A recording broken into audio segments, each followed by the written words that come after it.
الحمد لله القائل في محكم تنزيله قل لا أسألكم عليه أجرا إلا المودة في القربى ثم الصلاة والسلام على سيد المرسلين وعلى آل بيته أولو البر والتقوى وأهل الفضائل. سلام من الله عليكم ورحمة من لدنه وبركات. أمي على تنوكا على بركة دا على من بي أفانينا كاجيكين فنسان ما كوننا ko Muhammadu Mustafa ka ciden sarati dore asomo sanu kanu gelenko kasangane ni aya inde lawali yale Jamiatu Ansar Dinil Islami abolo faraba mimbe moti sigida kono Bamako Kura section ladado ufe kasangani Sayyidatu Nisail Alamina Bangeliye Sayyida Fatima Zahra alayha salam ube nisodia ani ala barikada kene sigi kasegu ga nisodia yira kanyefoli ke balima unye sindiuye ni musoba injugo bawla akanyana ma yere temena temechugo mina anjie labama misega ataka ladegeli ke nafa soro jien kono ka kisi ani kunaja soro lahara baro bela jelinkera ka be Desambre kalo ma samba fla ani muka ani duru Madam Haidara Fatima Zahra Tarawre inafo ambela jelimba kalama chugo mina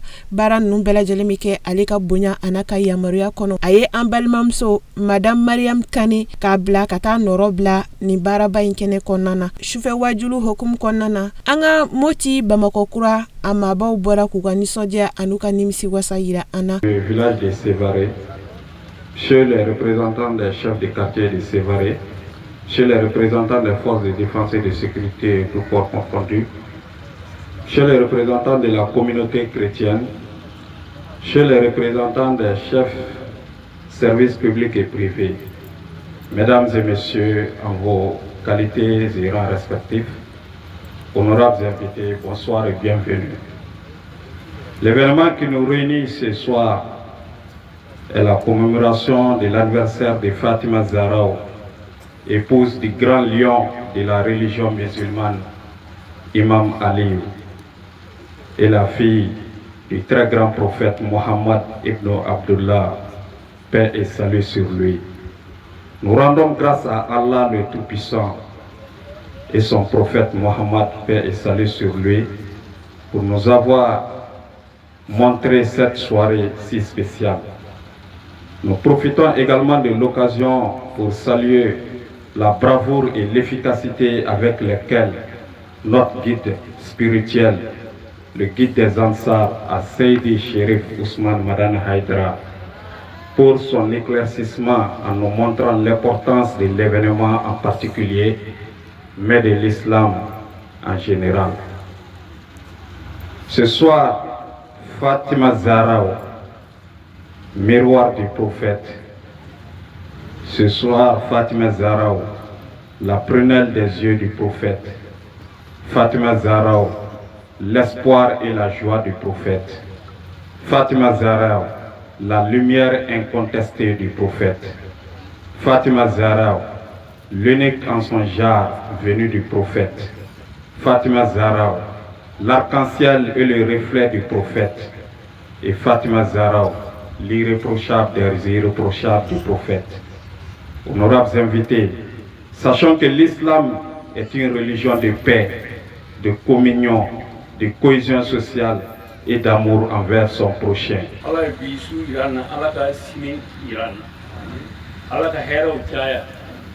Jamanani ala ka basi ala ka hɛrɛ kɛ jamana ni a kɛ jamanadenw ala ka kɔlɔsuma ala ka jamana ni kosa juguw la an bɛ jɛ min na ala ka jɛ jiidi an bɛ taa jɛ min na ala k'o nɔgɔya an bɛɛ ye an ka cɛkɔrɔba min banna yebije ala ka hinɛ an na ka dayɛlɛ sɔn an n'a jɛɲɔgɔn bɛɛ ani silamɛsuw bɛɛ aw minnu bi yan an b'aw fo an b'aw wale ɲuman dɔn a bi kuma ka gɛrɛ ne ma dɔɔnin parce que ni n ko n bɛ kuma bi kasi parce que n y'a jate bi san 35 ne bi jɛni depuis 90 ne bi yan ala y'o kɛ n ye bi y'a san 35 an bɛ ɲɔgɔn fɛ hali bi ala ka jɛ di ala k'an kan bɛn minnu b'a la ala ka a to fanga d'aw ma a ka se n'a ye an dɛsɛra ka se n'a ye yɔrɔ min. su na ye suba ye ɲɔgɔn sɔrɔ an ka laadasigi la n'o ye an yɛrɛ ladi min ta an yɛrɛ kun ye pour que ala ka se ka jɔyɔrɔ d'a ma n'ala jɔ dɔn suna Fatimata Zara ka anniversaire su wajuli abi mo ko de bolo to yin dam na mena an wala ka san rai na san wa ala ka kidi kata do ko ma to jable do ala mi na kai na ala ka san rai na ami fol ga ta ma ni mo yo no es ko ta salamata me parti président no ko am fol ga ta mo jala ban national président no ko ami na ma coordination na ni margi no programme section na ni mori yata sai kata se ama section président ni la méthode dirai kata se comité pour manu mokura ni ato ala mi na tayra na la sa ra tayra ami min hera la ko no ya ami islami ala ka kisra boama nga moto wala ka hinola wa ya ko kuma ala mi yene ni aw sugandi ka beri ni kenen yebi ambe ala fuka barkata ka deli ala fe san caman be ala bolo ala ko jira ne ni awla abana jugu na gera gera na masibo ala ka dun annace jamana ala ka suma ambanga coordination président fo no ye faruku mi ya damele na bala halbi ala kana sebe ala kana saliya amba fuka barkata kan che sous section nani mi yen ko ila be wala ma sabadu se bare kono ya andu président be fo ala ni sa zeli jara anga fo abalam fo commission mi yen kena la be ambu fo commission ala ka barka ala ku sew yera koro ala ka nanu malu ala ka bara nya ambulu nani hunu fo amba ga karamo fo ya tembeli ini ka jama aba fo de anti haidara ye dumu do anye be awdila o ya damine kunu fo bi tembeli amba ufu awni chesiri ala ka barka do awla ana bara nyokon be nanyo fo amba nga maren fo ka paren fo maren mi ka bunya ni dantan maren sega bali ni na bali abi akara mo fo ba madani de ba sande wallahi ba madani ka sanka batura ba sanka kono bi misi tinyama fe ko karato wallahi ba nyuma dew ni ma nyuma dew de bitu sigi fuko siga foi tala ala mi ya suganti ni numu tuguri ala ka suganti lahara umma fe tugula foli de bene ne bolo bi ka anyesi association Ansardinma ko bonya bi bonya masegi bi sababu ko kigana to dama kigana jidama me kana nyina sababu ko ne bi se ka fo Suleiman Tembeli togola ne koni sewalendo c'est horo ni ya bonya doro isirala atia me ala ka ubesara aye ngania ni kalfa umma kalfa sababu boraro mine a bekere ala de nyana donc munu ye angania ka bonya kalfa mo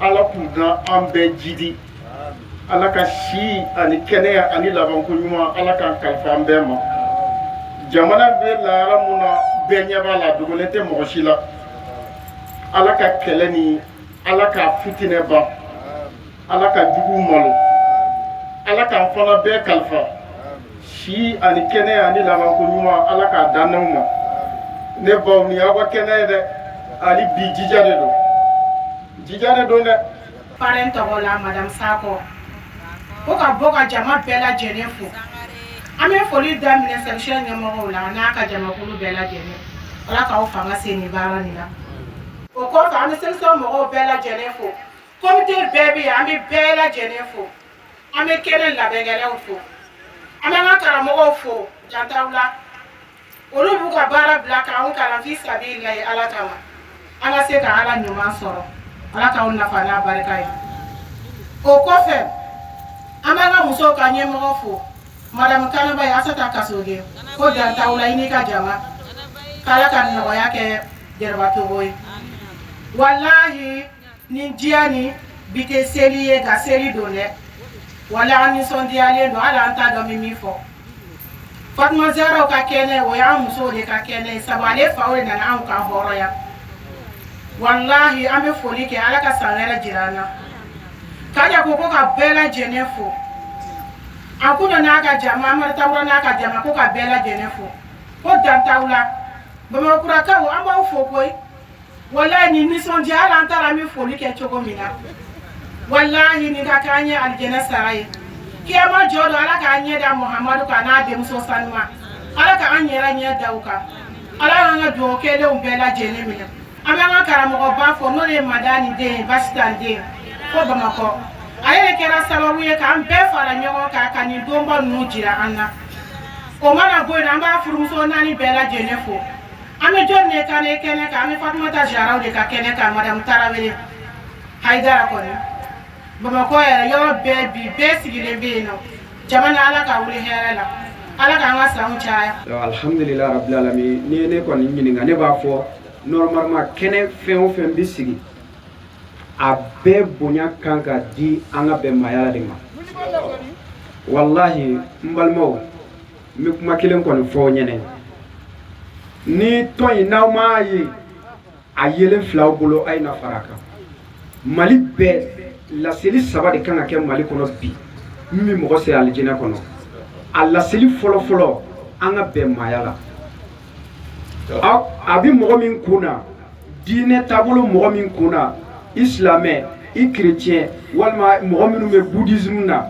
ko ulu dɔrɔn de bɛ don alijinɛ kɔnɔ ne b'a fɔ a tigi m'a faamu lahara don a bɛna taa surprise ye hali silamɛ a kana bila i kun na ko e dɔrɔn de bɛ don alijinɛ kɔnɔ kana bila i kun na donc alijinɛden ala de b'a dɔn wa a tɛ yen k'a fɔ ko silamɛ yɛrɛ kuma minnu bɛ fɛ k'a fɔ n b'a dɔn cɛbaw de bɛ kɛnɛ in kan musobaw de bɛ kɛnɛ in kan minnu minnen don nɔrɔ la olu bɛ kuma in ta fan faamu alijinɛden de ye mɔgɔ min sɔnna hali n'a sɔrɔla e ti k'a faamu ale bɛ ka diinɛ kɛ cogo min ani e ta ti kelen ye mais a sɔnna a ka tɔɲɔ ma se e ma aw kana bɔ alijinɛdenw cɛla lahara don aw bɛ taa surprise ye donc an ka bɛn maayala in an kan ka an poro a kan k'a minɛ nin de kan ka faamu mali kɔnɔ bi an bɛ foli kɛrɛnkɛrɛn an ka maaba minnu bɛ kɛnɛ kan an b'u fo an balaka minnu bɛ kɛnɛ kan yan an b'u fo ka foli kɛrɛnkɛrɛn k'a di an sɔrɔdiniw a maaba minnu bɛ kɛnɛ kan yan k'a daminɛ an ka wajulikɛlabaw la laselikɛlaba minnu bɛ kɛnɛ kan yan an b'u bɛɛ lajɛlen fo an b'u waleɲuman dɔn u bɛ cɛsiri minnu na kɔnɔdimi tɛ ɲɛdimi don bɛɛ lajɛlen ɲɛ b'a la an b'a deli ala fɛ ala taala k'u sabati a kan o kɔ an balimaw hali bi an ko an nisɔndiyalen don kɛnɛ in kan o kumana an sɔrɔdini kɔnɔ hali bi mɔgɔ o maa min ye lamaga kɛ walasa nin kɛnɛ in ka se ka sigi an b'a bɛɛ fo u ka organisatɛriw kumana lamaga fɛn o fɛn min kɛra a la dɔrɔmɛ kelen fɛn fɛn min donna a la an b'a deli ala fɛ ala k'a kɛ alijana sara ye o la balimaw an bɛ su min na bi ye su belebeleba ye bi ye su sankɔrɔtalen ye n'i ye kɛnɛ in yɛrɛ la i b'a dɔn nin kɛnɛ wasalen ye o la an ka lamɛnni kɛ karamɔgɔbaw bɛna fɛn minnu fɔ an ye bi su in na u bɛna nɔrɔ kuma minnu fɔ an ye an k'an jija an k'a lamɛn ka ɲɛ n'an bɔra yan an b'a deli ala fɛ a baara cogo ɲuman ala ka nɔgɔya an bɛɛ ye. kɛnɛ in kɔnɔna na laseliw kɛra an karamɔgɔ Alusaz Fadil Abdulahi Ishaqa Togola fɛ a ye ɲɛfɔli caman kɛ an ye Zaraw ko kunkan a ka ɲɛnamaya yɛrɛ tɛmɛ cogo min na a jogobaw an bɛ walanda ani tasi minnu sɔrɔ a la a ye walawalali caman di an ma kɛnɛ in kɔnɔna na. Alhamdulillahi al-qa'il inna a'tayna al-kawthara fasalli rabbika wanhar inna shani'aka huwal abtar. Sadaqallahu al-azim. Voilà. Habibou. Nam. Ne m'appelez. Aujourd'hui, c'est le 12e mois. L'an 2025. Sigata Lambola. Ambi Ola Bishina. Kosobe. Kabe Jumadal Akira. Ale Shumuganama. Ala kira ka fato bilasana. Nam. Bakele kemenani. Binani ani wolofla. Ani wolofla sigatala. Ambi Ola. Ambi an fato la. Sigatala. Ba Maliba. Kosobe. Ambi moti Sévaré Sigatala tere ambole jola Tiens Jamiyatu Ansar din Islamia Oho Kache baw ana muso baw Sige O ka bolo di nyogoma Naam Ka kene labbe Tiens Ahlu Beytu tokola Oho Ambi o kene sigi kene kan Sigatala Bismillah Allahu Akbar Aklebi aw dinge ana balmake Ani Ansar din karamoko bela jelela doni dogomantigi Sige Abdullahi Ishaka tokola Ishaka din Anye sira ñinan karamoko fe ka ñinanga makoro fe Oho ako ambe tanga ñini ala fe ka bo sitane toroma sitana mu ni ala ya parla boka yoro ma janya ka bo ka hine bela ka sobu yake aga hasidi ana ka yere bunye Ka nam Bismillahir Rahmanir Rahim ako ambe yanga ko damne ni ala to koy Sigatala ala mu mi suko no ala inde bi duguje Tiens ala mu mi jon faga na bi jon nyana ma ya Sigatala ko bi segi ala mu ma Asobe ha ala mu wajine ne adama de Oho nyawdane batoli kama Sigatala ay ne ala batu Ulibaldu nga Naam anga do ala de ambeda Tiens ka amble Sigatala ka Ulibaldu kodondi ama Kosobe ka tajuru sara Oho ka obla ka shinila hala do ma kon Tiens aw adama de nga teli Kosobe ha Sigatala kanda ye ala tay Oho abadi mogoma Oho mogomu ye alaja Ulibaldu abi ma jin kandala Naam. mamu ye alaja Tiens wali abi ma so kandala mamu ye kanda siramine ka ma jin kandala mamu ye filibandia siramine Ulibaldu اللهم صل على سيدنا محمد وآله وصحبه الأجمعين وسلم تسليما ako ami kishin na machama nyini ala fe Waka akake Fatuma ta moke fakat Oho Hassan Husseini olu moke Ulibaldu ani Haidara Tiens Sharif Usman Madani Haidara Oho ali moke Sigatala kishin na machama nyina fe Waka akake Oho filin sanuka Naam temu ala ko aka hakela Oho wa innaka la ala khuluqin azim Balik o Muhammadu Naam ebi jogo baka Sigatala de o krain Naam o ya nyininga o yali Oho akachilenya sara o yemunye Siga o Sigatala de ti foi nyini awfe Oho nga chilenya sara wana kera nesto mo kanuni Sigatala Ulibaldu de wala antaru Oho foli bawye Bi wallahi Naam abika juru do sara juru munye fardo aini di Tiens Sigatala o kira somogo Naam olu kanuni ko ye faridabe Tiens na ye munjigi na ye Sigatala munjigi Ulibaldu ha kira somogo kanuni faridado pura na ye munjigi Kosobe nam ذرات من حياة الفاطمة الزهراء عليها السلام aha ko Fatma kaga nyanama ya do amina o do fiye Oho nam من أخلاق صديقة الكبرى عليها السلام o Fatma ta jogo la munye jogo bawye Nam. kisi bi Fatma ta ka nam لما كانت الأخلاق هي من أهم ما أتت الرسالة السماوية لتكميلها في النفوس البشر ako aka jogo Naam ane kurana ti nyawanje Fiu kurana jigina naye Tiens sabula jogo kele o kele na fora Oho iba so kira ka hadisa to bi baka Sigatala wa tabani Ay kurana aya kadalubi aka Tiens Sigatala nam فلا جرم أن تكون الزهراء عليها السلام وهي بنت الوحي وربيبة الرسالة ako Naam akane kamana gwa Ay abibu Naam ikado Oho o Fatima ta ye wahayu dini Sigatala Ulibaldu sabula ala kira ka cidenya kele sanduruna ikado zarao bangena Tiens ane tikirenya ne tikirenya Sigatala nam Ulibaldu قد أخذت منها الحوز الأوفر والنصيب الأكمل فكانت حياتها عليها السلام على قصرها akwaye ni nyoro basoro akwa ka nyana maya kundaga osuru nyana Tiens kundaga janda nya shibiye kamuga ani konondo Sigatala ha ani ye anga odo ye bi kwale bi ne ma se furwe Sigatala de ha Ulibaldu madi manzali 40 ans Sebu bango kote Allahu Akbar o Sigatala madi manzali 40 ans Oho Sebu bango Oho ita kote lea ala ga magani Amina Rabbi mbali Oho ishi samuka Na santani shik Allahu Akbar Allahu Akbar dokera de ha Sigatala sambi nani Na okofe Ibi caman ka dugu ma an ba ye mɔgɔ ni saba ye o kɔfɛ a tun ka nɛmɛ a tun ka nɛmɛ o mɔgɔ ni saba in I t'o caman yɛrɛ kɛ diya la tuguni I ye kɛnɛya mun sɔrɔ ka kɔrɔ o y'o bannen nam a ko Fatumata ka jogo k'o dɔ tun ye ka mago don mɔgɔw la ka mago don mɔgɔw la nam وتقديم الحاجة الآخرين على حاجة ذاته. Ako de I yɛrɛ ka hami ani ka kungo ka o bila kɔfɛ ka mɔgɔw ta bila ɲɛfɛ. Siga t'a la wuli Baldo. Allahu akbar.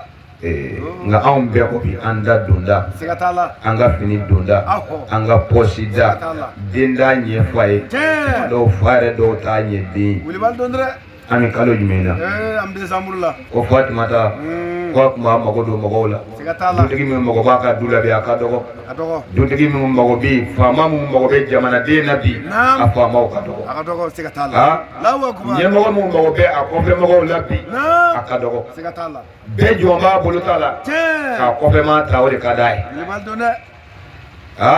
ye Aslamu hali mɔgɔ mun ka ko kɛli ma wajibi mɔgɔ mun bi jɔ k'a kɛ wajibi la a ka dɔgɔ dangaden ka ca bi faw bɛ yen baw bɛ yen u bɛ kɔlɔbɛ la denkɛ kamalenkɔrɔ joli du kɔnɔ u si tɛ poro la u tɛ poro ɲɛ ni min poro la ka d'u ma o bɛ tila o la hali tori ka fisa n'a dɔw ye n'i y'i sen da a dɔw kan u bɛ sugunɛ kɛ tɛ foyi ɲɛ tɛ tɔ min na gɛrɛw na ani sigɛrɛti tɔ min n'u ye mun sɔrɔ k'o faro ale yɛrɛ bɛ taa suyɛni kɛ zo sɛfu mun segin bɛ yen n'a nana ni 1000 ye o bɛ 100 d'a ma k'a kulo ci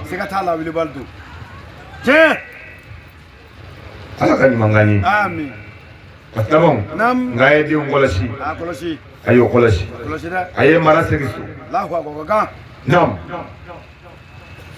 وهو عكس الأنانية وقد تضافرت النصوص الشرعية في مدحه. Akwai gado ko de ne mɔgɔ mun b'a fɔ ne fɔ k'i sa I tigɛ fɛn o y'o kɔntɛrɛdi nam.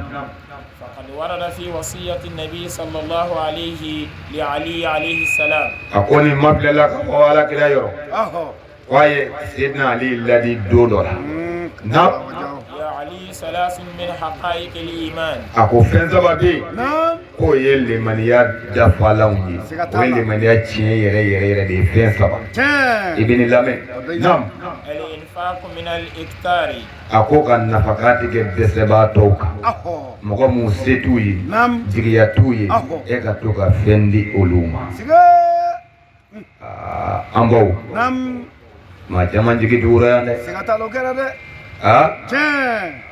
Sirikɛ nanen a ye maa caman jigi tugu a ka kalandenw u ye maa caman jigi tugu Ansaru aw folen don aw jigi tugu masa fɛn d'aw bolo nka kira ka hadisa bi aw bolo wari dɔ bima kasamahu Allahu laka takun min agna nasi f'i ka jɛni fɛn ye Ala ye mun d'i ma n'o kɛra I bɛ kɛ mɔgɔw la waritigiba ye Ansaru aw kura n'a yɛrɛ an karamɔgɔw de fɔ an ye k'an ka kun n'an yɛrɛ ye ko ka nafaka tigɛ dɛsɛbaatɔw kan naam.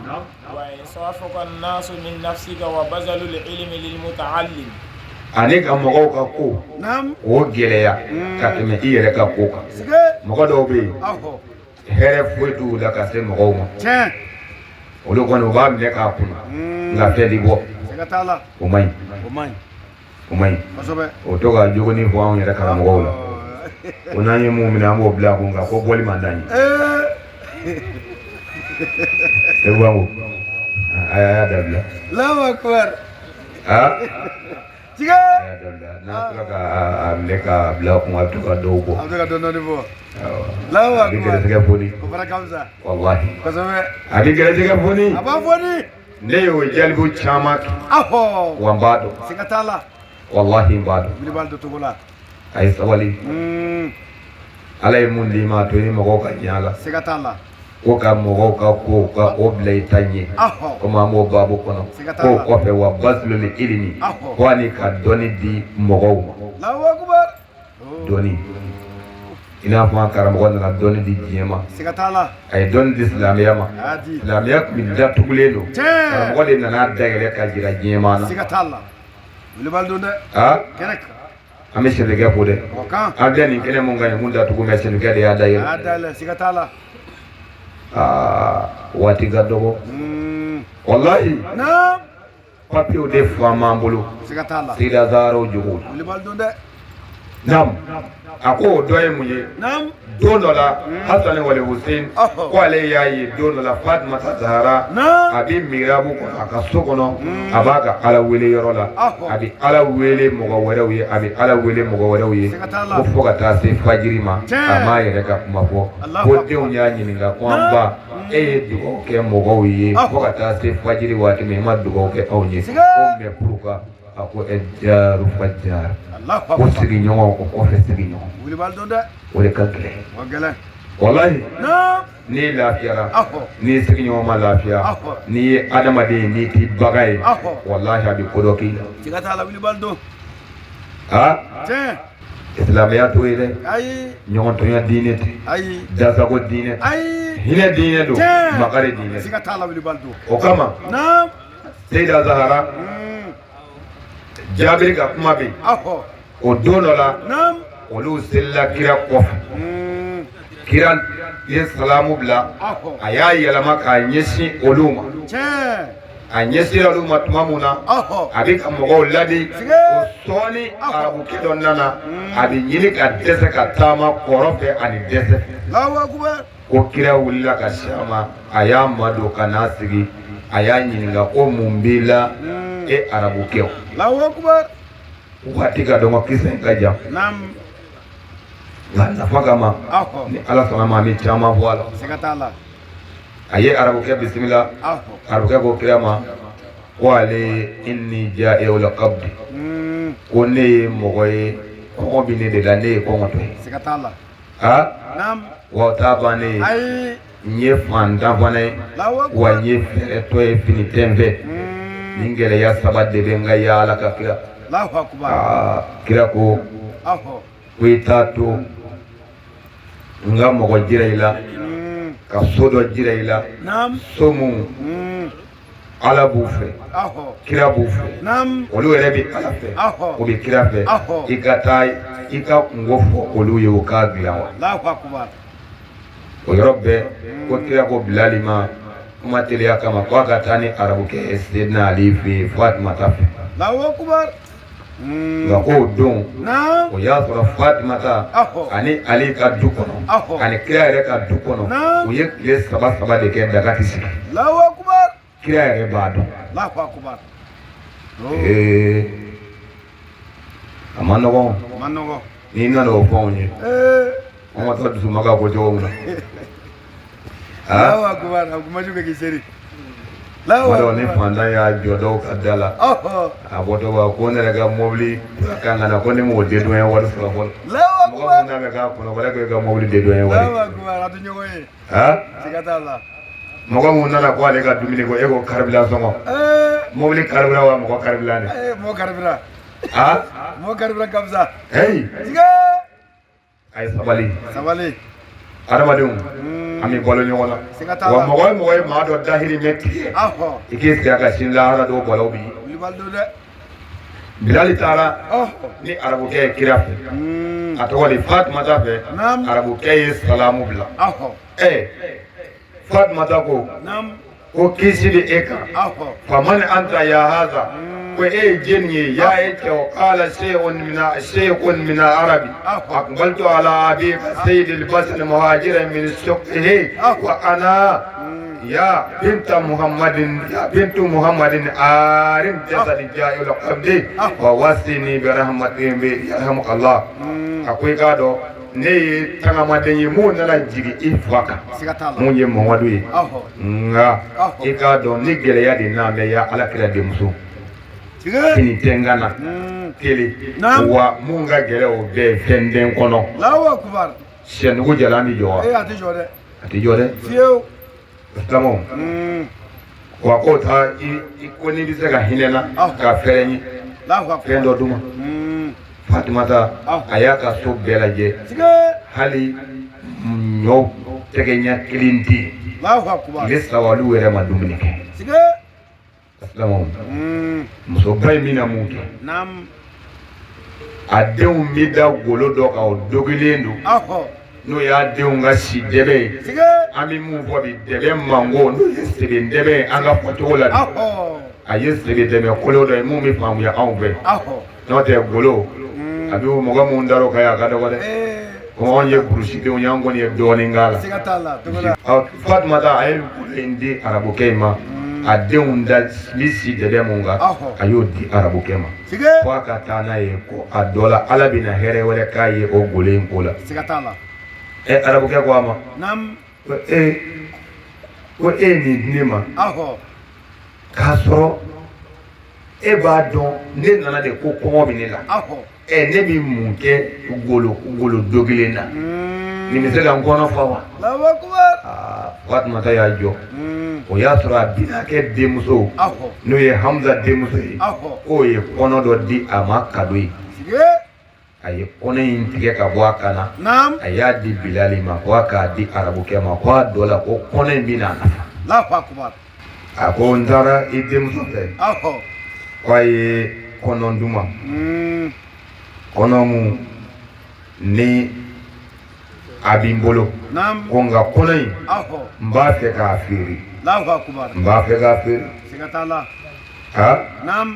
kɔnɔ in n bɛ fɛ k'a feere ni mɔgɔ sɔrɔla mun b'a san silamɛw a ko o yɔrɔ bɛɛ Ala kira ka sahaba dugu jɛlen an ye ɲɔgɔn sɔrɔ alikuranɛ sanuman kalanni kɛnɛ kɔnɔna na ka se ka dugawu don ba ma ka ɲɛsin an ka ba Maliba ma ka dugawu kɛrɛnkɛrɛn ka ɲɛsin alul beitu ma kɛrɛnkɛrɛnnenya la an bɛ musoba min ka sigi la Fatimatu Zahra alayha salam ani a tɔgɔma min kɛlen don k'a senda a sendanɔ la Ala bɛ se ka hɛrɛ kɛ musoba in ye ani maliyɛn den kelen-kelenna bɛɛ lajɛlen o de kuncɛlen kɔfɛ an ye ɲɔgɔn sɔrɔ Fatimatu Zahra anniversaire nisɔndiya ɲaɲaru hukumu kɔnɔna na kɛnɛ min ni a kɛra waati kɛrɛnkɛrɛnlen ye Moti Bamakɔ kurakaw fɛ nisɔndiya tɔ tɛ sewa tɔ tɛ denmisɛnninlakaw la fo ka taa se mabakɔrɔw ka d'a ka donbɔlaw ani nisɔndiyalifɛnw caman de dira kɛnɛ in kɔnɔna na wa baara wɛrɛw fɛnɛ kɛra minnu ma kɛ kɛnɛ in kɔnɔna na an ka monsieur le maire ale bɔra ka kuma Monsieur Tambura Mariam Kane tanti Fatima Zahra Tarawele ale ka nɔnabila kɛnɛ in kɔnɔna na u bɛɛ lajɛlen bɔra k'u ka nisɔndiyaw yira an na an ka janga sɔrɔliw ɲamada n b'a fɛ an bɛ une minute de silence pour Yebiji min sara n b'a fɛ an bɛɛ bɛ wuli ka jɔ parce que vraiment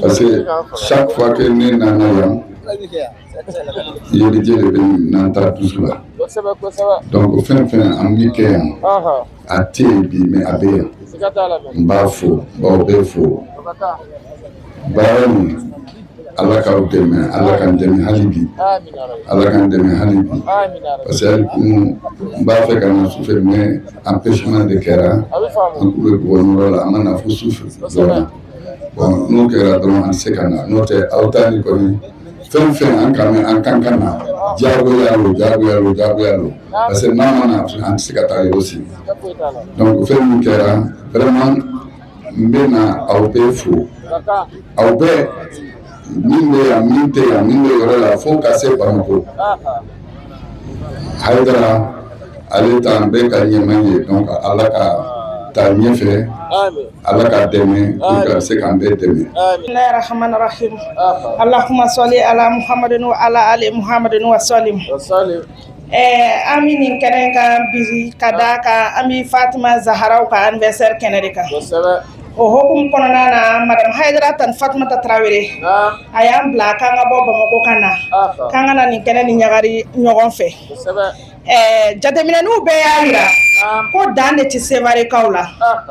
N'i bɛ tiɲɛ kɔ i b'a sɔrɔ Sevarekaw ka baara la n'i bɛ taasi kɔ i b'a sɔrɔ Sevarekaw ka baara la musow ka baara fɛn fɛn mana wuli ni Fatumata Zahra ko don i b'a ye cɛw b'u nɔfɛ i b'a ye o ka suma yɔrɔ dɔw la kosɛbɛ donc a ko ko ka foli ko ka séparé kaw fo fu bi bara muna ka ɲɛ b'a la ko ala k'a kɛ bɛɛ ma si ye ko ala k'a kɛ bɛɛ ma kɛnɛya ye ko fɛn o fɛn ye dɔrɔmɛ kelen kelen bɔ k'a don nin baara in na k'ala k'a bɛɛ kɔmasegin kɛ miliyɔn ye a ko k'an k'an cɛsiri kosɛbɛ Fatumata Zahra ka anniversaire ko la barisa Fatumata Zahra tun ye muso ye Alakira kisi ni nɛɛma b'a ye a woloden don Alakira ko muso in kun muso y'ale ba de ale y'a den jate a ba ye a ye baya jɔyɔrɔ fa ale ye ka faya jɔyɔrɔ fa ale ye ka diya jɔyɔrɔ fa ye ka tila k'a fɔ ko Fatumata Zahraw y'ale dusukun feere de ka tila ka Zahraw da Fatima na Fatima Zahraw ye muso ye denwolomuso min n'u y'a den Fuseni faga Karbala jida la ka minɔgɔ to a la ko walasa silamɛya kana taa ɲɛ o muso in ko o de fatura bi ani bi san caman hali bi mɔgɔw bɛ k'a ɲɛnamaya ko hali ni kuma ma kɛ bɛɛ b'a dɔn o ɲɛnamaya ba ninnu bɛɛ ko dɔ b'u ni Ala cɛ Fatima Zahraw ye muso ye muso min n'u y'a woloden Asan faga k'a furumuso bila a la ko ka pɔsɔni k'a kɔnɔ ko anw de b'o walasa silamɛya ka segin kɔ an b'o muso ba in ko nin dusukasi ninnu bɛɛ dara a kan a fa fatura an ɲɛna ka y'o dusukasi bɛɛ d'a kan ko Ala sɔnna nin dusukasi in i tɔgɔ ti tunu ko bi mɔgɔbaw bila minnu b'i ka kow ɲɛnamaya musow b'a la cɛw b'a la kabi ye i b'a dɔn ko Fatima Zahraw anniversaire ye koba ye k'an kana sɛgɛn dɛ k'an kana ɲina ko nin yɛrɛ de ye tiɲɛ ye barisa ko Alakira kisi ni nɛɛma b'a ye a fatu don a k'a ma n bɛ taa ka fɛn fila t'aw bolo k'o ye mun ye Alakira a ko n bɛ taa ka kuranɛ t'aw bolo ani somɔgɔw jaga tiɲɛ de ye anniversaire nɔfɛtugu ye an fana bɛ tanti Fatumata fo kosɛbɛ barisa a ye cadeau d'a ma a ye dongolo dɔw d'a ma k'an ka n'a di sebarikaw ma k'aw cadeau b'a la ko ale bɛ dugawu kɛ Ala ka jamana suma don dɔ ale yɛrɛ ka tagama ka na Fatima Zahraw fêter aw fɛ ko ale b'o kɛ ko a b'o dugawu ɲini kɛ aw bɛɛ fɛ o la a bɛ sebarikaw fo ko dan t'aw la a y'aw kanu wa bɛɛ y'aw ka baara ye Ala ka baara taa ɲɛ Ala k'a fanga d'a ma aw sara alaikum. I n'a fɔ an y'a fɔ aw ɲɛna a kɛra nisɔndiya ko caman ye nin waati in de la kado di baaraw sɔrɔla ka boloda kadow taara ka di denmisɛnninakaw ma fo ka taa se an balakaw ma an ka jan ka sɔrɔlenw ɲamada. Est-ce que aw bɛ yan? Aw bɛ yan wa? Bɔn an bɛ ɲɔgɔn fɛ. Aseyid, Sherif, Usman, Madame. Ala ni kuma ya ma tɛmɛ san yɛrɛ kan ni ma tɛmɛ san kan an bɛ fɛ karamɔgɔkan min fɔ bangoni de la kuma bɛ a danna san de sisan an ka sɛbɛn ɲini Aseyid, Sherif, Usman, Madame. Sisan an sera sɛbɛn an bɛ bamakɔ ɲini sen na a yɛrɛ bɛ Aseyid, Sherif, Usman, Madame. Ala k'an'aw sera ayiwa Fatumata Zahraw kelen kan nisɔndiya de bɛ yan farifoni de bɛ yan an bɛ sabati ko k'a dante to ale la ko ni Ala ye Sherifu ka kɛnɛ yira an na diɲɛ don o don k'olu bɛ kabako lamaga wulada in na u ye denmisɛnnin 30 de tɔgɔ d'a ma ko ka cadeau di olu bɛɛ ma cadeau min bɔra fo Bamakɔ fo Sherifu la an balimamuso Mariam Kane bolo de nana n'a ye ka na d'a ma a ye tɛgɛrɛ fɔ voilà très bien donc an bɛna weleli kɛ an b'a daminɛ cɛw la Ali Gindo est-ce que a bɛ kɛnɛ kɔnɔ ni Ali Gindo bɛ kɛnɛ kɔnɔ k'a ka bolo ka se yan denmisɛnnin ko de don a y'a kalaya waati ka surun Ali Gindo k'i ka teriya Ali Gindo min b'ale nɔfɛ o ye Ali Dunbiya Ali tɔw est-ce que u ye kɛnɛ sɔrɔ wa u ma kɛnɛ sɔrɔ Ali Gindo ma kɛnɛ sɔrɔ Ali Dunbiya ma kɛnɛ sɔrɔ an bɛ taa Ali Yɛrɛkɛ la Ali Yɛrɛkɛ voilà Ali Yɛrɛkɛ k'i ka ne ka cadeau minɛ voilà a ye tɛgɛrɛ fɔ merci Ali Yɛrɛkɛ kɔfɛ an bɛ Ali Karambe wele Ali Karambe ko Ali Dunbiya de ye cadeau fɔlɔ ale y'a ka cadeau sɔrɔ i jɔ yan Ali Yɛrɛkɛ ka cadeau la i jɔ a kɛrɛfɛ ala jɔ a kɛrɛfɛ très bien Adere fo fay. Ali Gindo. Voilà. Amu clé ñoko ma de. Voilà. Dem sanin aw Ali. Voilà. Ne bay ka. Ali to sa mu ne kala so ma kala so ay tegere ba fo le. Voilà. Fatima ta to mo folo o Fatima ta Touré. Fatima ta Touré. Ali fle na ambala ka o kere bo. Bi kala ñolu ta ay tegere fo. Voilà. Fatima ta Touré. Ijo tanti ni ka kado dima. Voilà, ijo. Fatima ta Tangara. Tandi. Voilà, ni ka kado ne tanti fe. Ay tegere fo jama. Ijo Fatima ta don kere fe. Ijo yembe. Amina se Fatima ta Konaté. Fatima ta Konaté ka kado. Fatima ta Konaté ka kado. Ka kado dama. Voilà, ta fara Fatima ta Toga. Fatima ta dunya fana kado dama. Alaba ye Fatima ta Aïdara. Fatima ta Aïdara. Bolgana koy. Aya fana ta dama. Voilà. Tambala ko. Tija. Foto na foto da. Jaman dege. Aye, loro usika malisi kono kwa nunu tambala. Si ni jo mo tafola kare amana se fulama.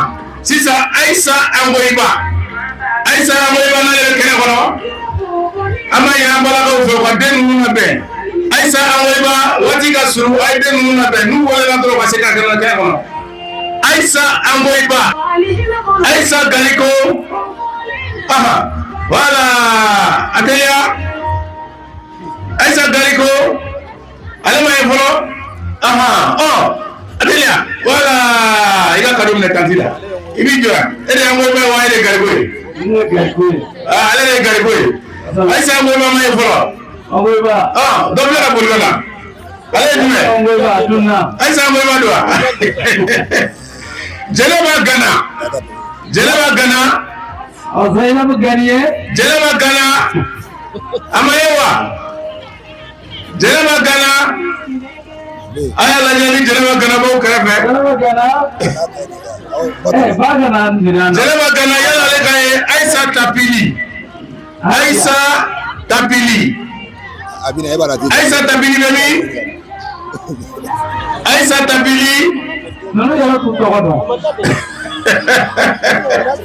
Aïssa Tapili ba kene sonowa. Amana. Ayo Fatima da Samare. Ko ama musobe. Aywa. Fatima da Samare. Aywa kado dama. Ko be bisu ko la. Ala dime. Jeleba Gana. Aya d'accord. Aïssa Tapili. Aïssa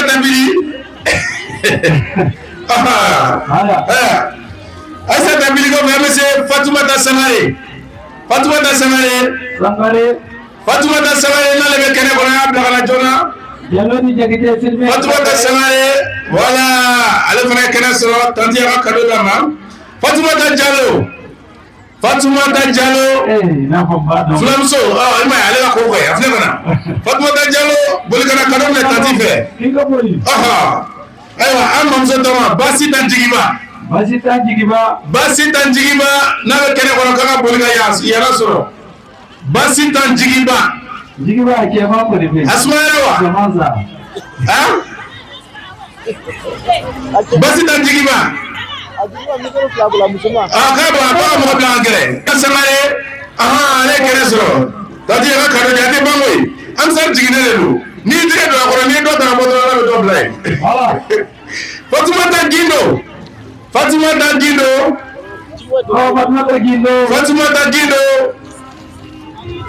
makana sarawa. Fatima Tangindo.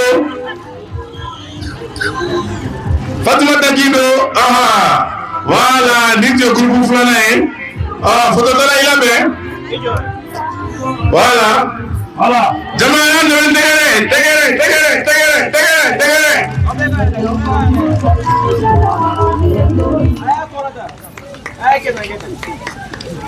Voilà.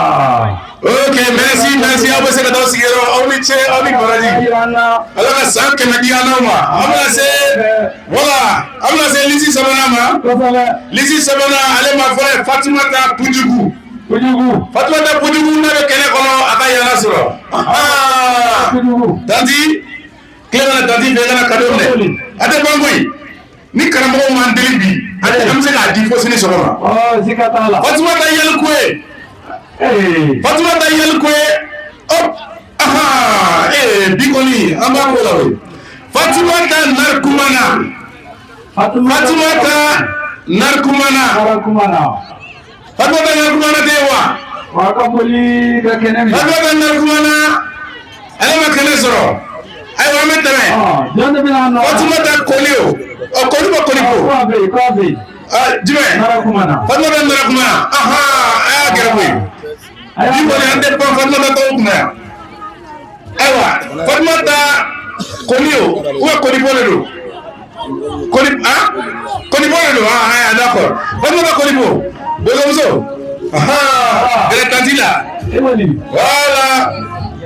O kɔfɛ Diko Karambe n'ale bɛ kɛnɛ kɔnɔ. Diko Karambe. E mana gɛrɛ tanti la joona k'i ka cadeau minɛ. Diko Karambe. Voilà. O kɔfɛ Ali Gindo n'a bɛ kɛnɛ kɔnɔ. Yan fan fɛ. Ali. I ka cadeau minɛ tonton na. Voilà, i ka n'i jɔ yan fan fɛ. Voilà. I Gindo. Aïssata Karambe. Hop. Tanti filɛ. E de yɛlɛ yan. Dɔgɔmuso, e de yɛlɛ wa? Ali Usman Mayiga n'a bɛ kɛnɛ kɔnɔ. Ali Usman Mayiga. Kɔrɔbɔrɔ don. Ba. Non, hali ni ye nin ɲɛ i b'a dɔn ka jugu fako in ma.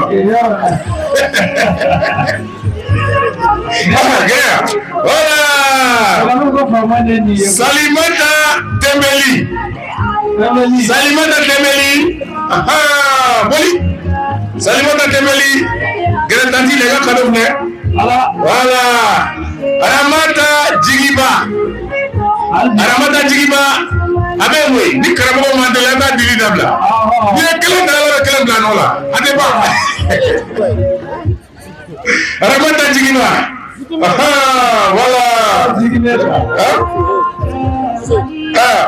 Fatumata Traoré. Traoré muso adeliya. E kɔni welela yɛrɛ de. Voilà. Ale ma laban o ye Fatumata Mayantao. Fatumata Mayantao n'a bɛ kɛnɛ kɔnɔ. Fatumata Mayantao. I n'a fɔ Jamiyatu Ansarul Islamiyya ye bɛ labɛn. An b'a fɔ ko n'a pate ale ka cadeau a ma kɛnɛ sɔrɔ parce que a ka girin kosɛbɛ. O ye malo 50 de. O kɔfɛ min ye kɛnɛ sɔrɔ o de ye Mariam Cissé. O ye sukaro kilo 5. Mariam Cissé.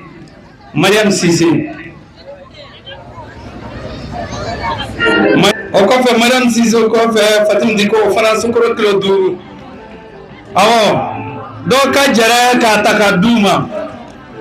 Parce que o ma mɔgɔ minnu kan ka d'u ma o programme ma di donc mɔgɔ dɔw ka gɛrɛ. Cɛ dɔw ka gɛrɛ maa min tɔgɔ welela a k'o d'o ma. Inshallah.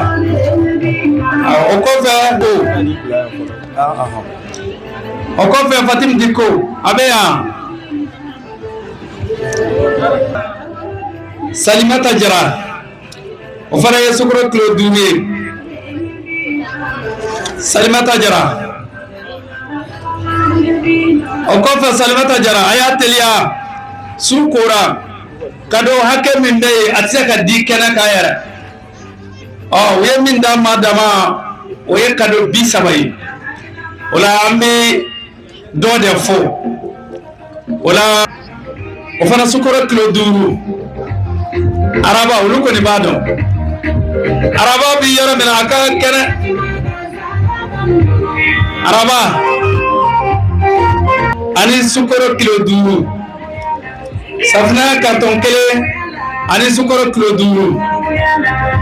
o ye kaja araba ta ye o kɔfɛ sali pujugu a y'u tugu ɲɔgɔn kɔ sali pujugu ale ye sukoro kilo 5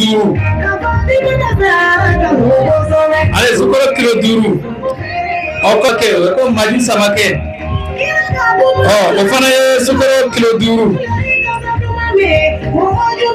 sukoro kilo 5 maji samakɛ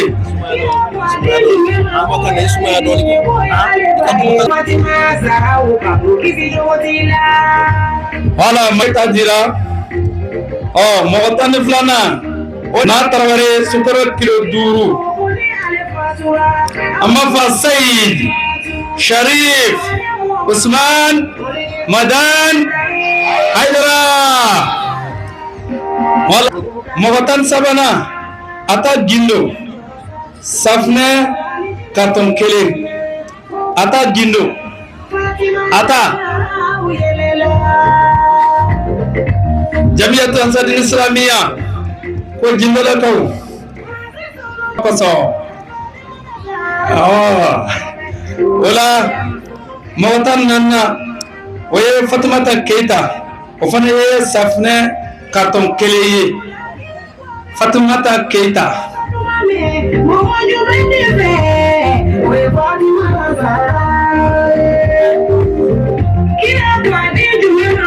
ala Fatimata Keita alhamdulillah rabbil alamin Fatimata Keita ko fe mo tantuluna oye mama manyantaw ambalakaw akadu ko safne karton 1 ya fakama kadaras ma o ko fe ko o fana sukoro kilo 5 gene bay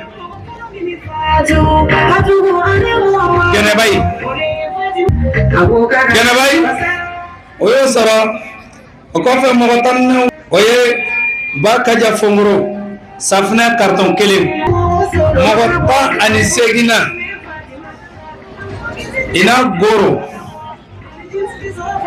ale sukoro kilo 5 o ko fe mo muna gindo we muga ani kele Kadijatu Sagara litre 5 tulu mogo muga ani saba kene inda international kene indemba international wode madame Haidara ye kanke jamode turamaga mode babemba mode cheba mode bafune dogo jara dogo Aisha koro Halima koro Fanchini ba Tijani ba Iba ba Haruna ba Kesigi ba Sabali masa Hina masa Yafa masa Makari masa Waliden nani ani yereden lado Tanti Fatumata Tarawele Madame Haidara musomi ma ala soso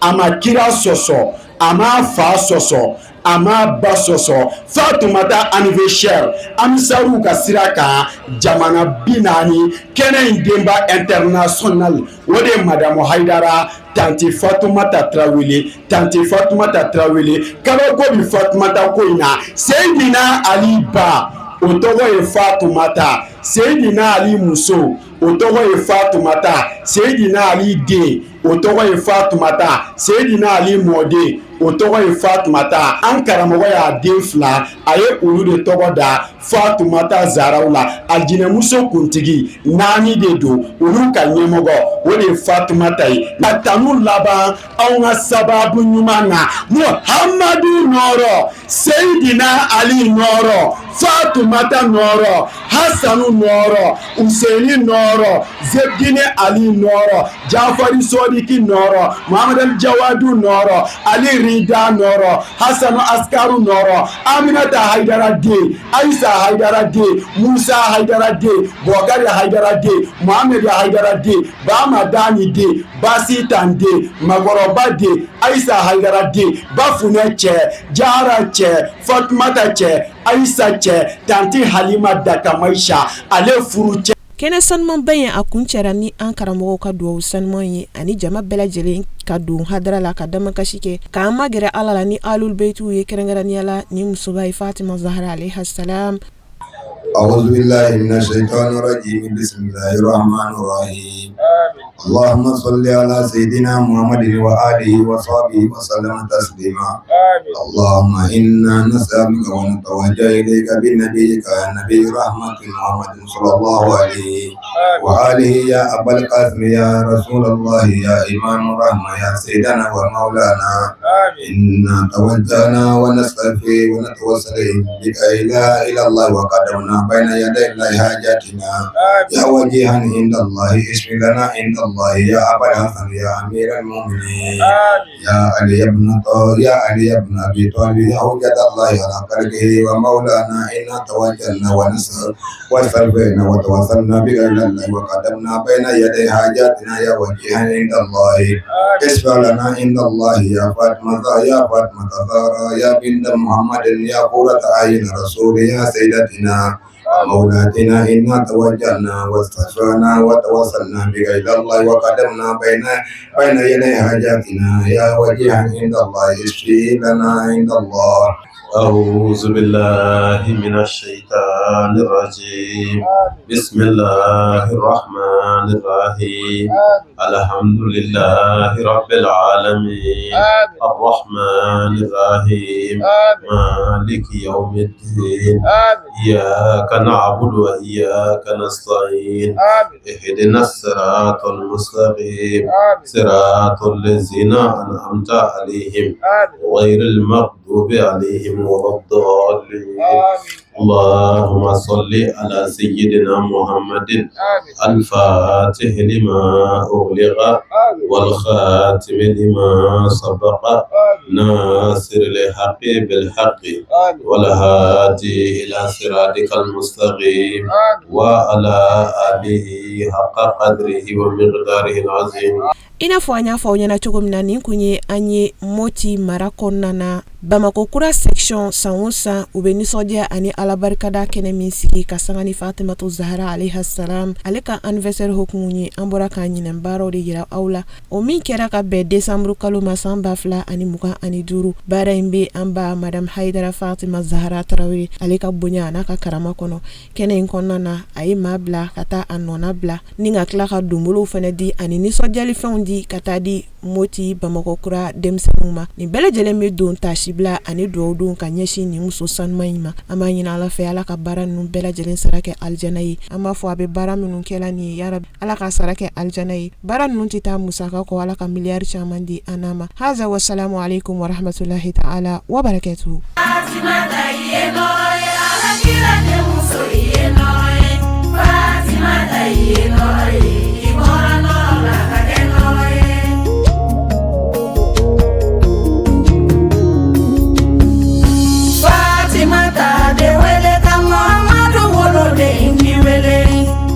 Fatima mi wele, Arasulu de muso mi wele, Fatima ta mi